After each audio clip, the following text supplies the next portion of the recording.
Hello everyone. तो आज हम लोग ये वाला क्वेश्चन करने वाले हैं पैरेललोग्राम लॉ के ऊपर। तो ये मेरा थर्ड वीडियो है पैरेललोग्राम लॉ के ऊपर। ओके, मैंने already first and second video मेरे चैनल पे दिया हुआ है, उसका लिंक मैं डिस्क्रिप्शन में दे दूँगी।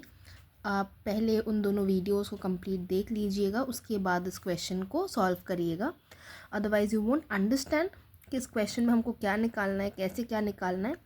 ठीक है, पहले आप वो फर्स्ट दोनों वीडियो को कंप्लीट करोगे, उसके बाद ये वाला क्वेश्चन देखोगे। ठीक है, जो लोग देख लिए हैं फर्स्ट एंड सेकंड वीडियो, उनके लिए चलिए थर्ड क्वेश्चन स्टार्ट करते हैं। तो क्वेश्चन है, find the angle between two equal forces 60 kilo Newton if the resultant is 60 kilonewton. Also find the angle between the resultant and the x-axis. ठीक है, तो क्वेश्चन के अकॉर्डिंग दो फोर्सेस दिया हुआ है, दोनों फोर्सेस का जो मैग्नीट्यूड है वो दोनों ही 60 किलो न्यूटन है और उन दोनों का जो रिजल्टेंट है वो भी 60 किलो न्यूटन ही है। ठीक है, तो हम लोग को थीटा निकालना है और हम लोग को अल्फ़ा निकालना है। ठीक है, देखिए, find the angle between two equal forces मतलब थीटा, और find the angle between the resultant and the x axis का मतलब है अल्फा। ठीक है, चलिए कैसे क्वेश्चन को सॉल्व करते हैं, आंसर देखते हैं। देखिए, पहले आप given according to the question, ये क्वेश्चन आपको 10 मार्क्स का मिल जाएगा। ठीक है, ये जो क्वेश्चन दिया हुआ है ये आपको 10 मार्क्स के लिए मिल जाएगा, क्योंकि आपको थीटा और अल्फा दोनों ही निकालना है, दोनों ही आपके पास अननोन है, तो आपको 10 मार्क्स के लिए क्वेश्चन मिलेगा। तो क्वेश्चन के अकॉर्डिंग फोर्स पी का जो वैल्यू है वो है 60 किलो न्यूटन और फोर्स क्यू का जो वैल्यू है वो भी 60 किलो न्यूटन है, और रिजल्टेंट का भी जो वैल्यू है वो भी 60 किलो न्यूटन ही है। हमको थीटा और अल्फा निकालना है, तो दोनों को मैंने क्वेश्चन मार्क दिया है। डायग्राम जैसे मैंने फर्स्ट दोनों वीडियोस में एक्सप्लेन किया था कैसे बनाना है, चलिए यहाँ पे भी एक्सप्लेन कर देते हैं। ठीक है, आप दोनों फोर्सेस को दिखाओगे, एक इधर फोर्स पी और एक इधर फोर्स क्यू। ठीक है, दोनों का मैग्नीट्यूड यहाँ पे ये 60 किलो न्यूटन और ये भी 60 किलो न्यूटन, दोनों आप मैग्नीट्यूड लिखोगे। दोनों फोर्सेस के जो कनेक्टिंग पॉइंट्स जो डायगोनल पास होगा, ठीक है, वो होगा इसका resultant R equal to 60 kilo newton. Resultant को हम जनरली आर दिखाते हैं, तो resultant equal to 60 kilo newton. Theta, ये जो टोटल एंगल है फोर्स पी और फोर्स क्यू के बीच का जो एंगल है वो है थीटा। और रिजल्टेंट और एक्स एक्सिस, इसको सपोज हम लोग एक्स एक्सिस को जब ऐसे लेते हैं तो रिजल्टेंट ऐसे जा रहा है, तो ये एक्स एक्सिस के अलॉन्ग ये वाला जो एंगल है ये हम लोग अल्फ़ा बोल रहे हैं। तो सिमिलरली इस क्वेश्चन में देखिए, तो ये आपका एक्स एक्सिस, तो रिजल्टेंट के साथ ये वाला एंगल आपका अल्फ़ा। ठीक है, उसके बाद according to the parallelogram law हम लोग को क्या पता है, R equal to root over of P square plus Q square plus 2pq cos theta. ये आपको पैरेललोग्राम के लॉ के अकॉर्डिंग ये फॉर्मूला हम लोग को रिजल्टेंट के लिए मिलता है।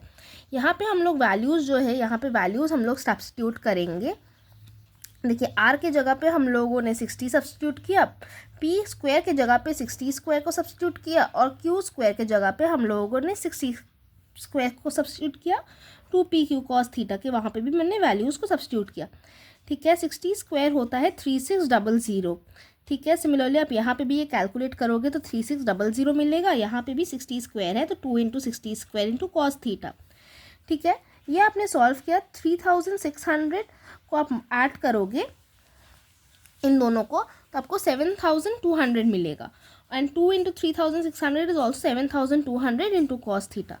आप फिर दोनों साइड को स्क्वायर करोगे, इस इक्वेशन के दोनों साइड को आप स्क्वायर करोगे तो आपको ये वाला इक्वेशन मिलेगा। ठीक है, 60 square is again 3600 and root को स्क्वायर कर दोगे तो आपको रूट के अंदर का वो पार्ट मिल जाएगा। अगर आप उसको ऐसे सॉल्व करने जाओगे तो ये सॉल्व करना ऑलमोस्ट इम्पॉसिबल हो जाता है, तो आपको स्क्वायर करना ही होता है, तो आपको ये इक्वेशन मिला। दोनों साइड्स पे हम लोग को यहाँ पे 7200 दिख रहा है, तो हम लोग यहाँ पे 7200 को कॉमन लेंगे, यहाँ से हम लोग को 1 मिलेगा और यहाँ से कॉस थीटा, तो 1 प्लस कॉस थीटा आ गया।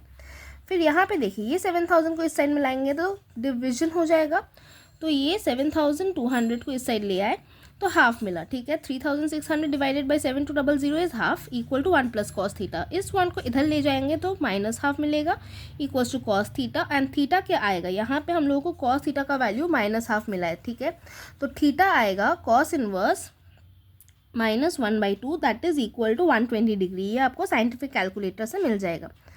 उसके बाद हम लोगों ने यहाँ पे थीटा निकाल लिया, ये हम लोग का आंसर नंबर 1 आ गया। ठीक है, उसके बाद हम लोग को निकालना है अल्फ़ा। पैरेललोग्राम लॉ के अकॉर्डिंग हम लोग को ये वाला भी फॉर्मूला मिलता है, that is tan alpha equals to p sin theta divided by q plus p cos theta. p कहाँ से मिलेगा हम लोग को? p हम लोग को यहाँ पे दिया हुआ है क्वेश्चन में, q भी दिया हुआ है, थीटा हम लोगों ने फाइंड कर लिया है। तो यहाँ पे p के जगह पे p sine into 120 degree, q के जगह पे q का वैल्यू, और p cos थीटा p के जगह पे p का वैल्यू और cos 120 डिग्री। कैलकुलेट करोगे तो आपको यहाँ पे 60 साइन 120 का वैल्यू आएगा 51.96 और 60 प्लस 60 cos 120 का वैल्यू आएगा 30। ठीक है, दोनों को सब्स्टिट्यूट करोगे तो 1.732, ठीक है, दोनों को करोगे तो 1.732 मिल जाएगा। ये हम लोग को पता है 1.732 क्या है, 1.732 है √3 का वैल्यू। फिर भी हम लोग का अल्फ़ा का वैल्यू निकालना है तो अल्फ़ा आ जाएगा tan इनवर्स 1.732, tan इनवर्स √3 क्या होता है 60 डिग्री, तो यहाँ पे अल्फ़ा आ गया 60 डिग्री। अब बहुत लोगों को लगेगा कि यहाँ पे मेरा जो थीटा आया था, सबसे पहले थीटा आया था मेरा ऑब्ट्यूस एंगल 120 डिग्री, और यहाँ पे मैंने एक्यूट एंगल दिखाया है, लेकिन इसके लिए मार्क्स नहीं कटते हैं। क्यों नहीं कटेंगे? क्योंकि जब मैंने डायग्राम बनाया था, ये एक रफ डायग्राम है, तो रफ डायग्राम जब मैंने बनाया था वो मुझे तब थीटा का वैल्यू नहीं पता था, तो मैं जनरली पैरेललोग्राम ऐसा ही बनता है। ठीक है, जनरली पैरेललोग्राम आप कहीं भी सम पे देखोगे तो ऐसा ही आपको दिखेगा इन मोस्ट केसेस। तो मैंने एक रफ डायग्राम के हिसाब से ऐसा बनाया है, तो इसके लिए नंबर नहीं कटेंगे। अगर आप डायग्राम मिस कर तो नहीं बनाते हो उसके लिए नंबर कट सकते हैं, लेकिन आप अगर ऐसा डायग्राम बनाओगे तो नहीं कटेगा। फिर भी अगर आप चाहो, ये मैंडेटरी नहीं है, आप कर भी सकते हो नहीं भी कर सकते हो। इसका डायग्राम जो है कुछ ऐसा बनेगा, ठीक है, और इधर से ऐसे, ये दोनों आपको इमेजिनरी लाइन से ड्रॉ करना होता है यहाँ पे, क्योंकि पैरेललोग्राम बन रहा है। और इधर से इन दोनों के कनेक्टिंग पॉइंट से हम यहाँ पे रिजल्टेंट दिखाएंगे, तो P का वैल्यू, Q का वैल्यू और ये R आ जाएगा। ये आपका आएगा 120 डिग्री, और ये जो आएगा ये आएगा आपका 60 डिग्री। ठीक है, तो डायग्राम ऐसा होगा, लेकिन ये कंपलसरी नहीं है, लेकिन आपको ये तो बनाना ही है एक रफ डायग्राम। तो आई होप आप लोगों को समझ में आया होगा। जो लोग ये क्वेश्चन समझ गए हो वेरी गुड, और जिसको समझ में नहीं आया वीडियो को और एक बार देख लीजिए, और क्वेश्चन 1 और क्वेश्चन 2 को भी अच्छे से सॉल्व कर लीजिए।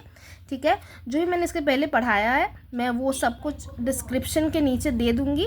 ठीक है, और प्लीज़ अगर आपको समझ में आया है तो प्लीज़ मेरे चैनल को सब्सक्राइब कर दीजिए, ताकि मैं और भी ऐसे वीडियोस ला सकूं, मुझे भी मोटिवेशन मिले, मुझे भी अच्छा लगेगा कि अगर कोई मेरे चैनल को सब्सक्राइब करेगा तो मुझे भी लगेगा कि हाँ किसी को समझ में आ रहा है जो मैं भी दिखा रही हूँ, जो मैं पढ़ा रही हूँ।